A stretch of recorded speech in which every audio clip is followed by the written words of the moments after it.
After these deeds of faithfulness, Sennacherib, king of Assyria, came and entered Judah. He encamped against the fortified cities, thinking to win them over to himself. And when Hezekiah saw that Sennacherib had come, and that his purpose was to make war against Jerusalem, he consulted with his leaders and commanders to stop the water from the springs which were outside the city, and they helped him. Thus many people gathered together, who stopped all the springs and the brook that ran through the land. Why should the kings of Assyria come and find much water? And he strengthened himself, built up all the wall that was broken, raised it up to the towers, and built another wall outside. Also, he repaired the Millo in the city of David, and made weapons and shields in abundance. Then he set military captains over the people, gathered them together to him in the open square of the city gate, and gave them encouragement. Be strong and courageous. Do not be afraid nor dismayed before the king of Assyria, nor before all the multitude that is with him. For there are more with us than with him.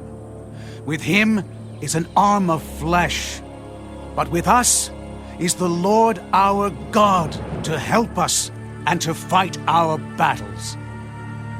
And the people were strengthened by the words of Hezekiah, king of Judah.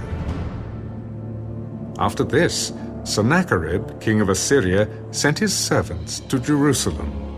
But he and all the forces with him laid siege against Lachish, to Hezekiah, king of Judah, and to all Judah who were in Jerusalem. Thus says Sennacherib, king of Assyria, in what do you trust that you remain under siege in Jerusalem? Does not Hezekiah persuade you to give yourselves over to die by famine and by thirst, saying, the Lord our God will deliver us from the hand of the king of Assyria? Has not the same Hezekiah taken away his high places and his altars, and commanded Judah and Jerusalem, saying, you shall worship before one altar and burn incense on it? Do you not know what I and my fathers have done to all the peoples of other lands? Were the gods of the nations of those lands in any way able to deliver their lands out of my hand? Who was there among all the gods of those nations that my fathers utterly destroyed, that could deliver his people from my hand, that your God should be able to deliver you from my hand? Now, therefore, do not let Hezekiah deceive you or persuade you like this, and do not believe him. For no God of any nation or kingdom was able to deliver his people from my hand, or the hand of my fathers. How much less will your God deliver you from my hand? Furthermore, his servants spoke against the Lord God and against his servant Hezekiah. He also wrote letters to revile the Lord God of Israel and to speak against him. As the gods of the nations of other lands have not delivered their people from my hand, so the God of Hezekiah will not deliver his people from my hand. Then they called out with a loud voice in Hebrew to the people of Jerusalem who were on the wall, to frighten them and trouble them, that they might take the city. And they spoke against the God of Jerusalem as against the gods of the people of the earth, the work of men's hands. Now because of this, King Hezekiah and the prophet Isaiah, the son of Amos, prayed and cried out to heaven.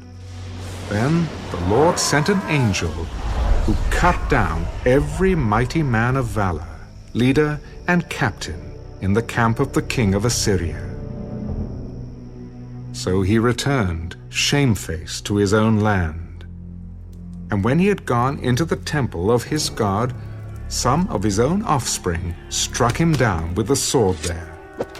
Thus the Lord saved Hezekiah and the inhabitants of Jerusalem from the hand of Sennacherib the king of Assyria, and from the hand of all others, and guided them on every side. And many brought gifts to the Lord at Jerusalem, and presents to Hezekiah king of Judah, so that he was exalted in the sight of all nations thereafter. In those days Hezekiah was sick and near death, and he prayed to the Lord. And he spoke to him, and gave him a sign. But Hezekiah did not repay according to the favor shown him, for his heart was lifted up.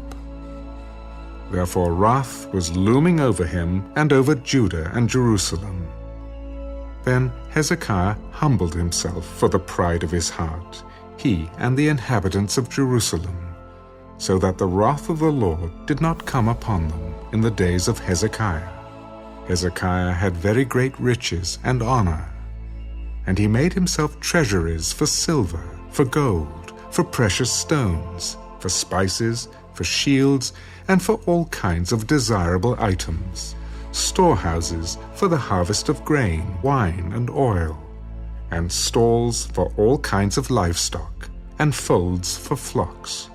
Moreover, he provided cities for himself, and possessions of flocks and herds in abundance, for God had given him very much property.